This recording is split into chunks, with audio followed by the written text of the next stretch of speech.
Hi, everyone. Welcome to the Unschooling Lifestyle. Today, we have two special guests. We have Dennis and Maggie Hagan, and they are the founders of Toledo Spirit Hunters and the creators of Purple Gang documentary. And the first part has been released, and they are working on the second part. So we're going to talk about their projects and how we can help our children who are interested in the paranormal.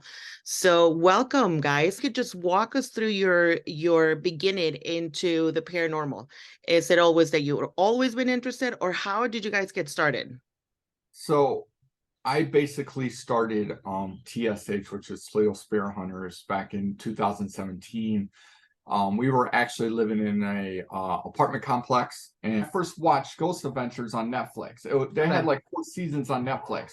Okay. And when I first watched it, I was like, okay, is this real? Because I don't know if it's real or not.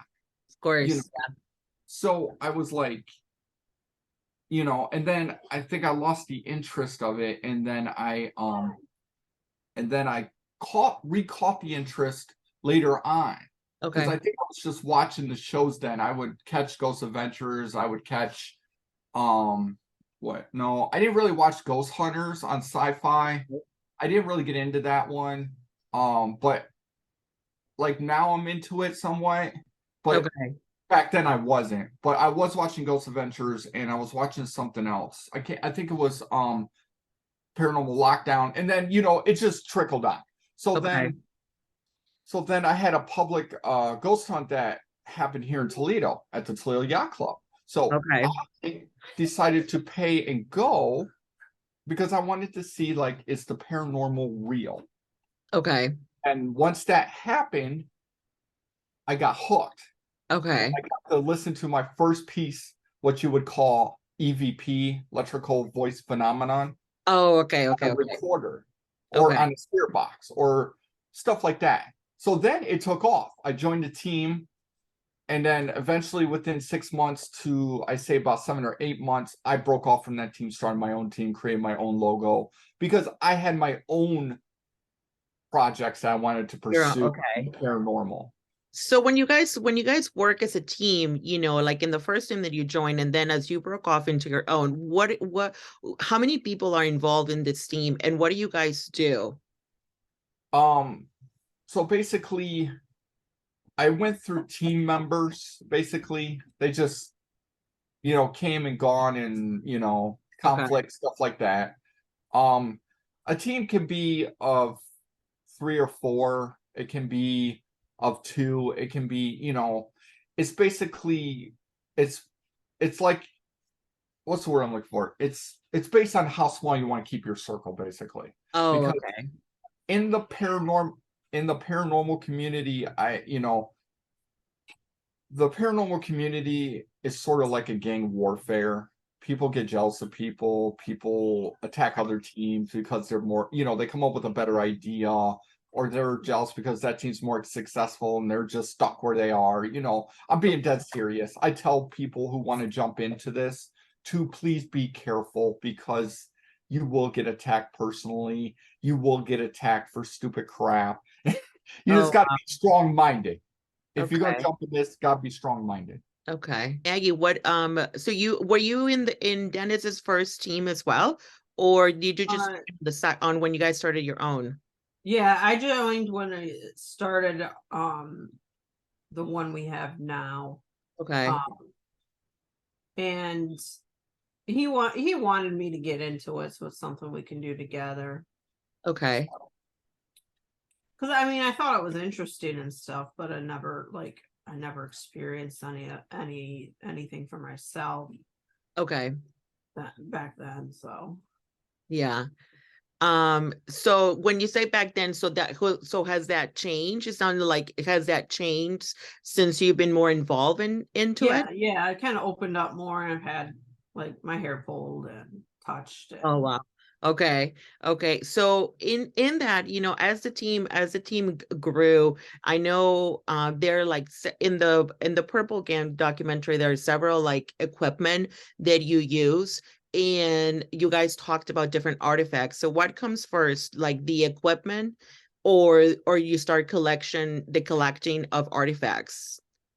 So the collection of the artifacts actually came first. Okay. I actually bought like an eBay dowel that I never knew had a negative attachment to it. But at that time, I was inexperienced a little bit in the paranormal, but yet inexperienced with haunted items and how to Okay. deal with them. So at that time, when I found out I had a negative attachment, I didn't know how to deal with the negativity and the demonic that was attached to that dowel. So my fear got the best of me, and then I started having nightmares. Oh, I wow. would have nightmares where that dowel, I would come down the stairs and that dowel would like turn its head and its eyes. It was feeding off my fear. Of course. So I had to reach out to some of the mediums that were friends of mine and ask like, how do I deal with this? Okay. And they told me to build a mirror box, which a mirror box is basically you get a nice sized box, you put the haunted item in the box, you put black salt in there, and you have it blessed by a Catholic priest who will throw holy water in there and bless it. But at the same time, you put aluminum foil in it. And when you do that, it basically projects itself off that aluminum foil Okay. mirror. It contains it. Okay. Yeah. Okay. And seal each end and corners. Well, that box today is buried in her in-laws' backyard because it has my in-laws. My in-laws' backyard, Okay. and her parents, and it's buried there in their backyard because they have a big enough backyard. But they haven't experienced paranormal activity to this day because it's Okay. just I was buried gonna ask about that. Yes. it's buried about 4 or 5 feet underground. So basically, it's just buried, and the earth is absorbing it. Sort of like. How do they feel about that, Maggie? Your parents? I don't think they really think about it. Yeah. Yeah. I don't even think they remember it's back there. They probably remember, but especially because Dad helped you. Yeah, he helped me bury it. Yeah. But Oh, and then eventually down the road, I actually was like, I told my wife, I said, you know what? I said, I want to start collecting again, but let's try positive energy first. Let's start out small, positive energy. Well, then I was looking online and I came across this website called Haunted Crap. okay. I contacted the owner. To this day, me and the owner are really good friends. He's like family to me. He means a Okay. lot to me. And we're like brothers. And he means a lot to me. And to this day, me and him are really, really good friends.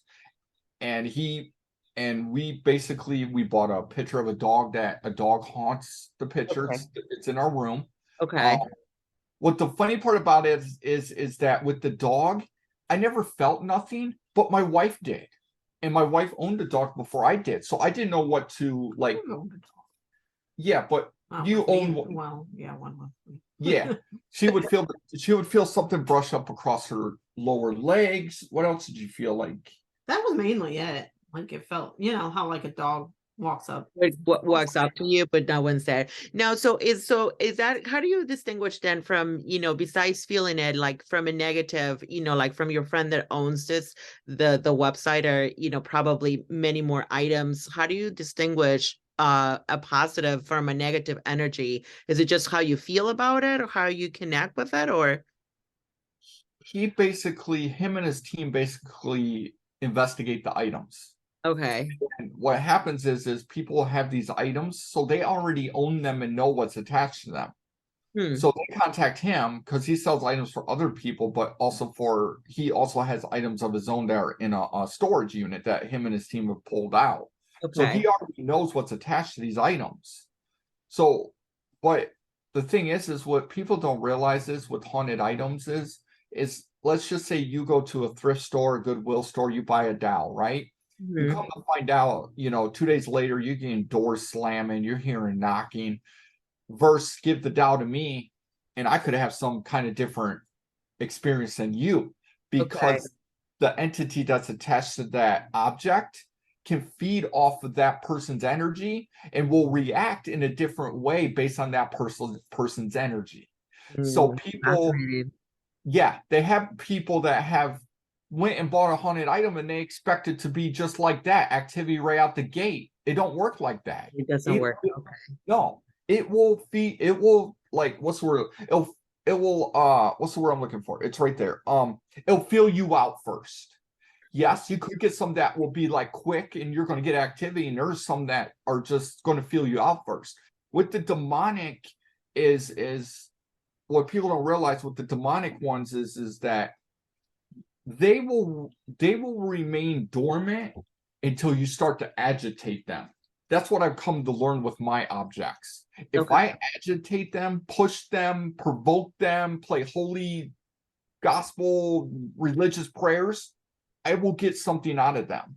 But I do that because to prove that there are negative things on this earth and there is demons that will attach themselves to objects. Oh, okay. If I don't pay no attention to them, they will not be active because they lay dormant They're attached to the object, but they lay dormant until I start to push, Agitate. pry, poke. And I know you said so the items are in your basement. How do you feel about that, Maggie? Does that like how many items do you guys have right now? We have over 100. Oh wow. Yeah. We don't really get anything. I mean, 95% of our items are all positive. So it Mhm. really outweighs the negative. Okay. And we have felt that difference, like when the negative tries to like be strong, the positive will overtake it. Okay. Okay. And even our like on our TikTok, our friend who's a medium, Mhm. she has one time he was kind of being manipulated. I don't know how you want to say it. Yeah. Manipulated. And she goes, "Oh, I feel something really like peaceful, positive coming through." And Okay. then all of a sudden, he was not affected anymore. So Oh. all the positive in there pushed that negative away because there's so much more of it than the negative. Okay. Like a museum of items. Yes. And how do you come up? Do you buy them? Do you search for them or has people had gotten to know you to where they come to you and they say, you know what, I have this. I think it needs a better place than my own home per se. Both. Both. Both. Yeah. We get our items from the good friend that I mentioned earlier. We Mhm. get our items from him because I know one, they're 100% haunted. B, I trust him and his team. And C, every item that I've had have been haunted 100%. But yet we have had people reach out to us and send us haunted items. We've had people reach out to us and say, "Hey, if I send this to you, can you investigate it for me more on TikTok Live?" Because we have the equipment to do it. Okay. These people don't. So we have the equipment to bring that energy, that force more alive because we know how to approach it. When we've gone to museums to film for our paranormal series, Mhm. I tell the owner of the museum, we own a haunted collection in our room at our house. We are around haunted items. So we can pinpoint a haunted item that is in the museum because I can tell, like, I'll give an example. When we've gone to the Ypsilanti Museum, that's in Ypsilanti, Michigan. Mhm. That is like one of the most haunted museums that we've gone to. That was pretty incredible. Yeah, and I'm gonna eventually work on trying to edit that episode, and you have to see the evidence we captured on that because the evidence it went by so quick that I lost track of time. Where I thought it was 12:30, and my wife was like, "What time do you think it was?" And I said 12:30. She said, "Babe, it's only 11:30." That's how much evidence we were getting that it went by that quick. Oh, what equipment do you guys use like at the Ypsilanti Museum? What did we? We used an SB7 spirit box, which it's a radio, scans through frequencies. Okay. We used a SLS camera. We used cameras. We used a Flex 2, which is a device that triggers if a spirit moves within the perimeter of the beams. it will set it off, but they can also use it as a yes or no question type answer device. What else did we use? Do we use the we SLS? Yes, I already mentioned that. Oh, we used the GhostTube app, which is like an Obulus app where people can, or the spirits can come across, and has 850 words, excuse me, that they can pick from. Okay. But yeah, we were given a tour, and as soon as I hit the room with the band instruments and the Well, we got a tour, yeah, and then when we went to start investigating, we started up on the second floor, and we had a spirit box going. yeah, And we were in this room, and we kept hearing like an orchestra. And I turned on like my phone flashlight, and I'm like, there's instruments in this room. We had no idea because it was dark. We didn't realize we were in, like, there was like flutes and clarinets and trumpets and even like a band outfits. Yeah, band outfits. We had no idea. And like, why are we getting instrument noises and stuff? And then I turned on my light. I'm like, oh, well, that's why. Yeah, I mean, we actually focused on that room. That room was very active. Yeah, during the tour, I felt something in there because I walked in and I was like, this is the room. This is the room. This is where the activity is. I didn't feel anything else in that whole place except for that. But then when we worked our way, there's like a little display that's like a glass display. Right. And I was standing there. It's basically like a room encased in glass. Yeah, it's like little kids playing and stuff.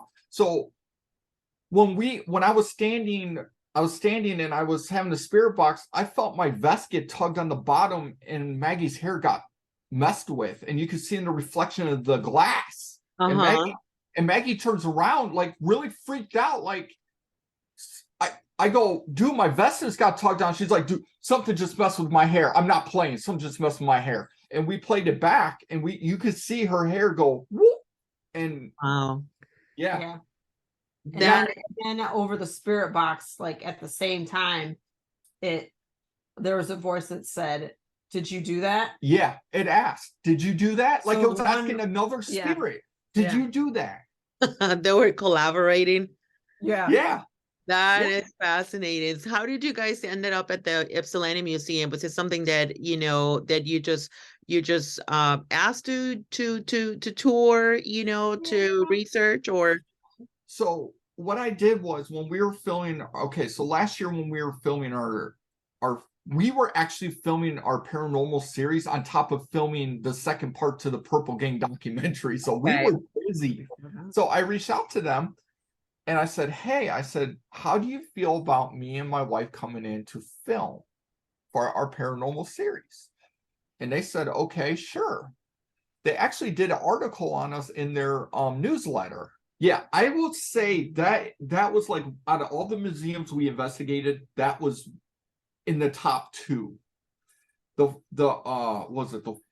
Wayne County Historical Museum in Indiana. Mm-hmm. Now that tops any of them, because that's where I saw a shadow figure walk from right to left.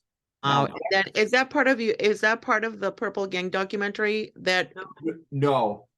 Okay. The Wayne County Museum's in Indiana. The Ypsilanti Museum's in Ypsilanti. So no. We were filming for our paranormal series. Now, the places that were involved in our Purple Gang documentary was the Leisure Hour, because the garage was like an old barn. It was used to house supposedly the sedan that murdered Senator Hooper. Okay. Part 2, we're going to go into the murder, the Leisure Hour, because the junkyard. No, I come to learn this, and I did a little more history research. The junkyard. So the auto. So you had the Leisure Hour across the street. You have that. Yeah. That's where Sam and Lewis. Yes, Sam and Lewis's junkyard was. Mm. It was right there. Then across from that, where the Leisure Hour was, that's the barn. Yeah. That's the barn that the cops raided and found the sedan. And they found the sedan that actually was supposedly involved in the Senator Hooper's murder, but it also was constructed to be able, it had a makeshift ramp where it could push the safes that they would go around robbing from Oh, wow. stores, Okay. push them up into the sedan, shut the door, and go. Hmm. So we investigated that, and then we investigated Cops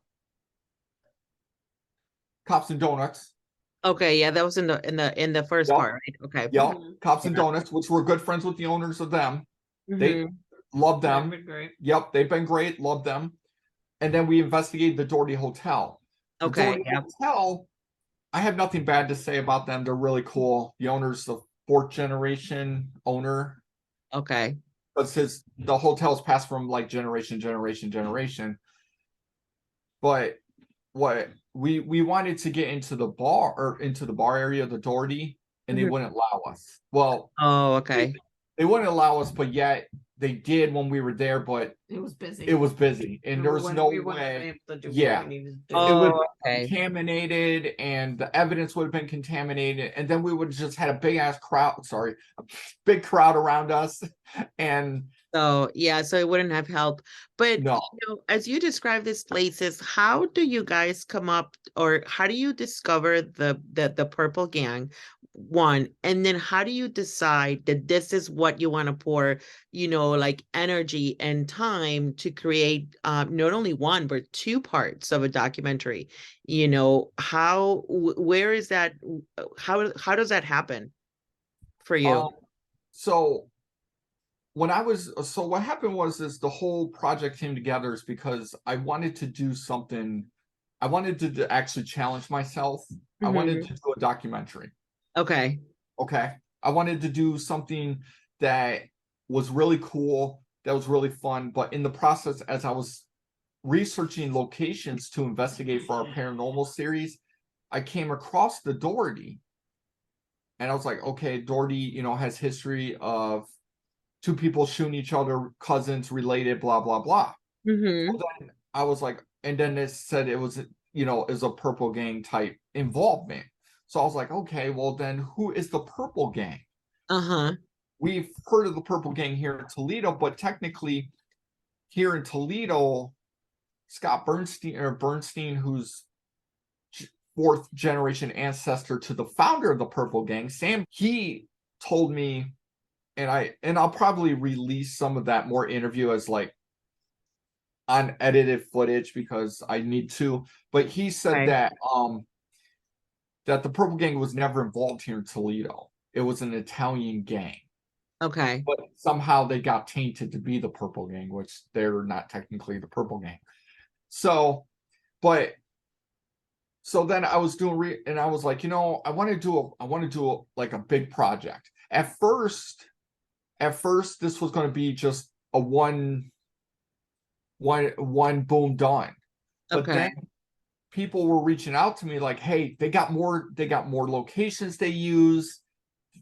They're connected to this, they're connected to that, and I was like, okay, well, maybe we'll have to do a part two, and there was other locations I reached out to that I was hoping would be a part of part one, but they ended up jumping on to part two because they reached out to me later after part one was already Press done. release. Yeah, done, edited, and already, together. Especially like a lot of places, like when we reached out to them, like things were still like majorly locked down with Oh, pandemic okay.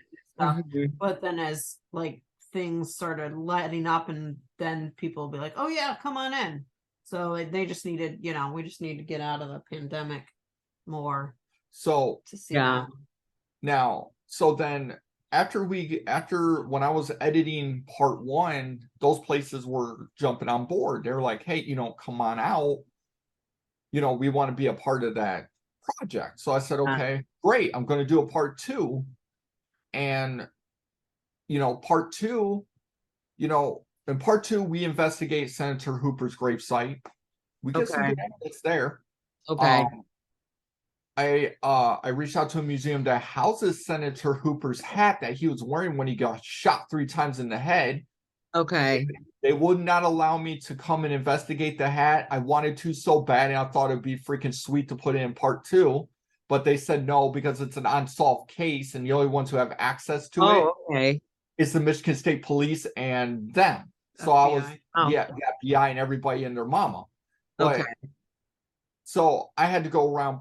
I had to go around the bush and go to plan B with the hat. I had the medium that's going to be in part 2 Okay. actually do a reading on the hat for me. Like a Mhm. photo, like she can read from like just a Photo. photograph. She can sense the Okay. energy and everything from it. So that's going to be in there.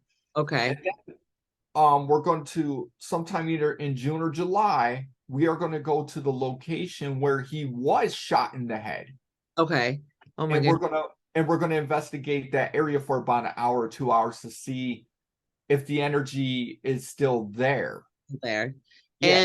And for some people that might not know, because I had never heard of the Purple Gang, even though I've been in Michigan for about 20 years, but I wasn't born here. Can you like give a brief description of who they were and what activities were they involved in? So the Purple Gang is a Jewish gang that was evolved actually from New York. They Okay. were known as the Sugar House Gang. Some of them moved to Detroit during the Prohibition. So they ended up moving to Detroit, and when the Prohibition hit and they outlawed alcohol of manufacturing, selling, distribution, all that. So it created mafias, gangs, and stuff like that. So that comes in where Al Capone comes in. Al Capone owned speakeasies in Chicago. Okay. So he made a deal with the Purple Gang at the time. He made a deal with the Purple Gang. The Purple Gang would bootleg alcohol from Canada across the river into Detroit and transport it to Al Capone in different cities of Michigan. Okay. And get it. And Al Capone would get it from whatever city he meets the Purple Gang in, and he would transport it back to Chicago. Wow. The Purple Gang was also involved in the St. Valentine's Day massacre, where a bunch of mafia people were gunned down. Now, the wall where they were gunned down at is actually in the museum at Las Vegas, The Hmm. mommy. the Mob Museum, which I really want to go investigate because they have reports of paranormal activity there. They Wow. actually have they actually have the actual Tommy gun to McGurk, the mafia leader. They have Okay. his actual Tommy gun. Wow. And then can you tell me, I know I asked you this, but I wonder if you wouldn't mind repeating it. How did they get the Purple Gang name? They were I think it came after the dryer cleaner wars. A store owner said that they're as rotten as meat. If you leave meat out, what does it do? It turns brown, purple. That's Purple, what that yeah. name came. Yep. And Yeah. then the media ran with it back then, said the Purple Gang, and that's how they got their name. Got the name. That is insane though. I love that. When is the second part? When are you how far are you in the second part? And I think when are you expecting to release the second part? The second part is going to be released next year in October of 2024. I have 2 theaters that are set up to show it. In the beginning of October, we're going to show it at the Ideal Theater in Mhm. Clare, because people in Clare were kind of sad and upset that we didn't show the first part in Clare, Okay. because we only showed it in Albion, Michigan. Okay. And then I think was October 26th, we're going to show it in the Bohm Theater Okay. in Albion. So I have had people reach out to me to ask to maybe reach out some theaters in Traverse City, Saginaw, people around there. There's people always messaging me or commenting saying, hey, look at I this love theater. that. Have you met anyone from like their descendants, their family tree or something? Scott Bernstein, Mm-hmm. who's in the first Interview, one. right? It's in the first part of it. Yes. Yes. Yeah. He's like a cousin to the next of kin of Sam Bernstein, who was Okay. one of the founders. Yeah. I can't remember if it was Sam or if it was, I can't remember the two founders. I know there was I think it was Abe Bernstein. I think he's connected to Abe Bernstein, but he is a fourth generation ancestor Wow. of the Purple Gang. Yeah. And Wow. he interviewed him for the first part. Yeah. And that we got he's actually written a book too. Yeah. I don't know what it's called at the time. He's actually been filming with 50 Cent Okay. on mafia stuff. So Okay. yeah, he has his own podcast, he's written books, he's been on the History Channel, ID, Oh wow. True Crime. Yeah, he's done it all. And Done a lot. you know, Okay. and I'm very thankful that he took the time out to actually be a part of this documentary. Yeah, know. I really enjoyed the documentary, just the way it was laid out, the information, how it was like, it was very, I thought it was, pieced together in a cohesive way for people like me that perhaps I had never heard from the Purple Gang at that point. So he made a clear picture at that, at that time. What are the skills that you and Maggie worked on to make this happen? So the skills basically what I had to do is I had to reach out to a couple people that had video editing skills, because at the time I didn't know how to edit. You can ask my wife. I didn't know how to edit. You taught a lot of yourself. Yeah. And I don't understand the editing part, but he did a lot, but he also got some help from some people. Just Yeah, I watched some YouTube videos. YouTube University is great. Yeah. I watched some YouTube videos and messed around with some video editing software to actually teach myself. There were times where you can ask her, where I would get frustrated because something wasn't going right. Yeah. And, and I wanted it this way, and it was just annoying, and I would get frustrated, and she would have to tell me, like, take a break, come back to it, but I had other people come in and help me, and I'm not the type who's just gonna if I need help, I'm gonna ask people that are friends of mine that know how to video edit. I'm gonna ask their help. And I love that. Yeah. And the really good friend that came through for me, he helped me set it up story-wise. Yeah. He helped me do that. He helped me set it up storyline wise. And that is fascinating, though. I love that, because so you have the motivation, the intrinsic motivation to just kind of worked on it, though. So yours were video, like editing skills. How about you, Maggie? What is something that you learned by doing this this documentary? Probably like talking to the camera. That was pretty hard. It still is. Okay. Just to be, just the natural of it and stuff. To be more comfortable around it. Yeah. That sounds, I think everyone, I remember when I started doing YouTube videos, I was very self-aware of how you sound, how you move, and stuff like that. Yes. I was nervous, right? So that makes sense, though. And I know you guys have two kids, and how have they participated in the making of this documentary, and have, because I'm sure they watch you guys talk about it or work on it, what do they say about it? They haven't really said too much. Yeah, they're not really heavily involved in it. They watch some things, and I think that's cool. Yeah. They go off Yeah. I just, and I really like that, because, it's it's something that you guys are into, and then you obviously enjoy doing, but not bring them in a, you have to be here with us, or you have to do this. I find it to be like really cool, because this is something that you guys love to do. If someone has a child that's like interested in the paranormal, obviously you guys have the time, as adults, we have more time, we have more freedom, and time to spend some of our money on things that we want to do. But as a child, you may not have that much um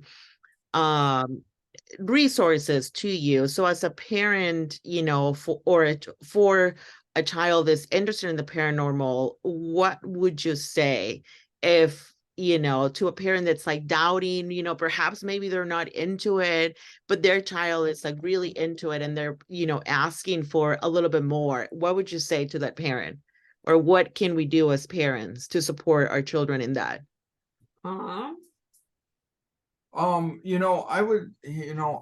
always, it's hard to say, because like I've come to learn that children who are into the paranormal end up having paranormal experiences Themselves, yeah. themselves. Yeah, of So it either A, it scares them, course. or B, it scares them to a point when they get older, they're like, you know what, I want to pursue this because I lived in a haunted house.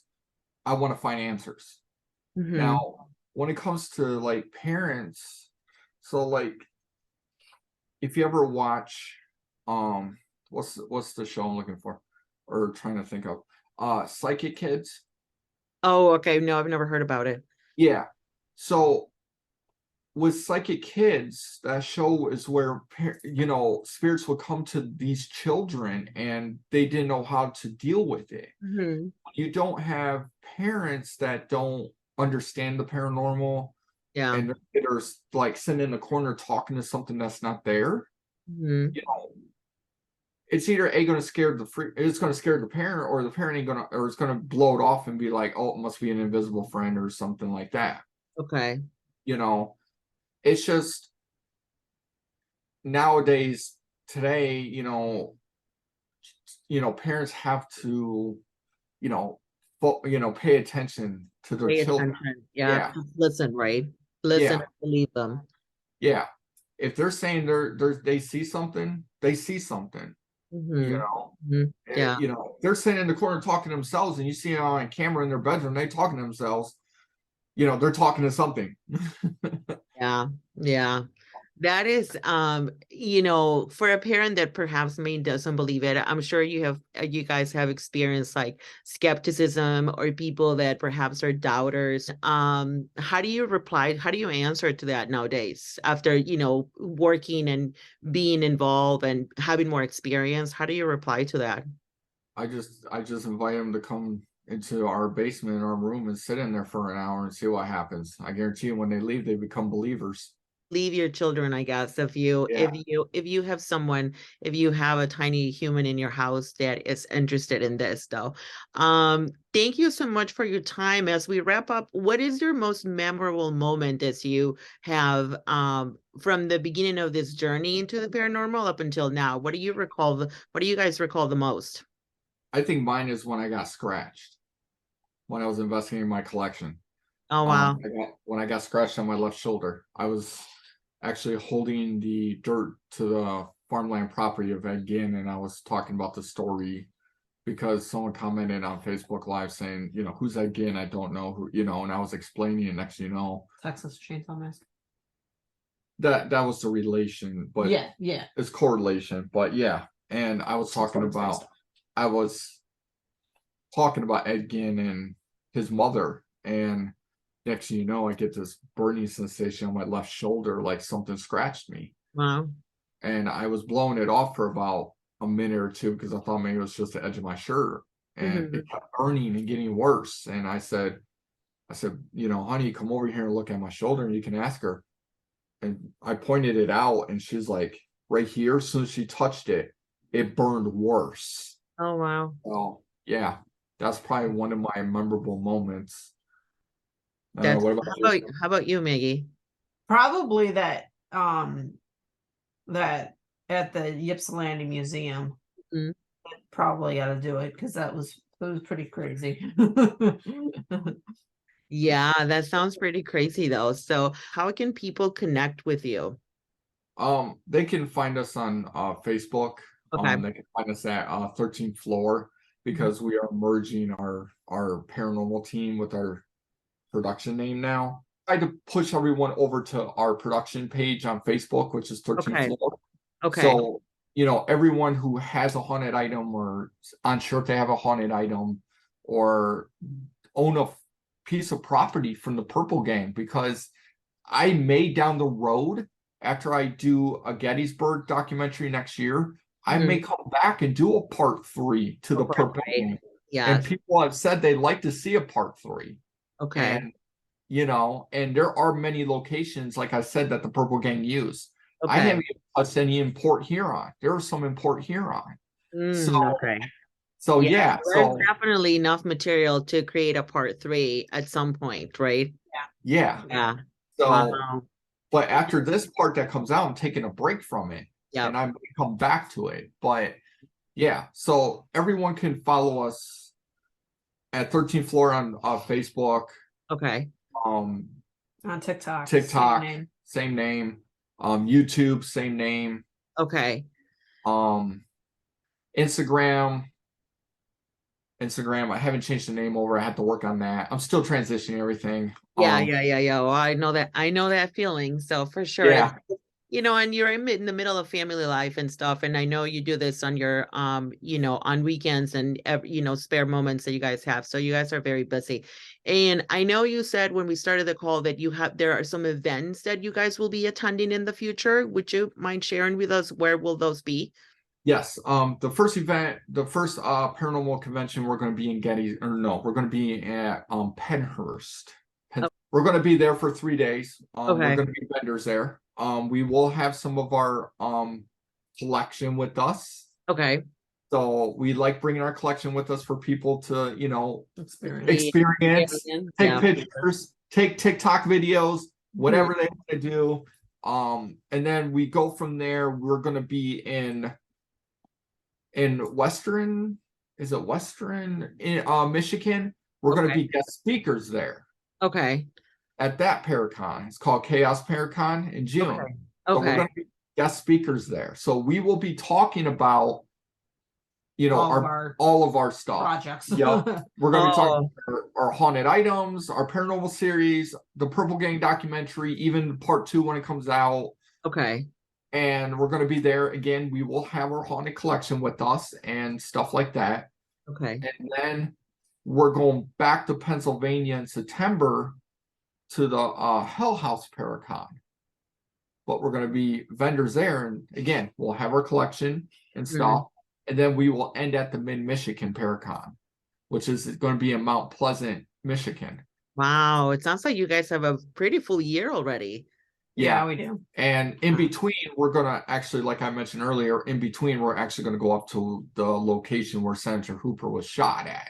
Okay. And investigate that area to see if we get anything. Wow. It sounds, you guys have a super busy year though. Sounds pretty familiar to us when we are like busy all the time. But Maggie, are there any projects that you want to pursue just like on your own, something that as you started this journey that you want to pursue just for yourself? I'm really trying to like open up myself more. So like I've gotten into crystals and like trying to get into like meditation and stuff, just to open myself up more. Yeah. Dennis and Maggie, thank you so much for your time. It was a pleasure. And thanks everyone for watching. So if you have any children that are interested in the paranormal, just believe them and just listen to them, I think, you know, and express interest in what they are sharing with you, because it's pretty valuable. Yes. Yeah. So thank you so much. And we'll catch up next time. Take care. Bye. Bye. Thank you so much for joining us in this amazing conversation. Dennis and Maggie Hagan will be available in the following events, and all links are posted for you if you would like to purchase tickets and connect with them further. Once again, thank you so much for joining us. Have a beautiful, beautiful rest of your day. Take care. Bye. And we actually didn't have no kids at the time. and we 2017. oh, did we have? Yeah, sorry, we didn't have kids. We had one. No, we had two. We had two, considering they were born in 2012 and 2014. Oh, okay. Yes, My yeah, bad, that my makes bad. two. Oh, where you came from? My bad. Start over. Yeah. I've Okay. Which is Okay. Springfield, Pennsylvania? Is it Springwater, Pennsylvania? Spring something, Pennsylvania.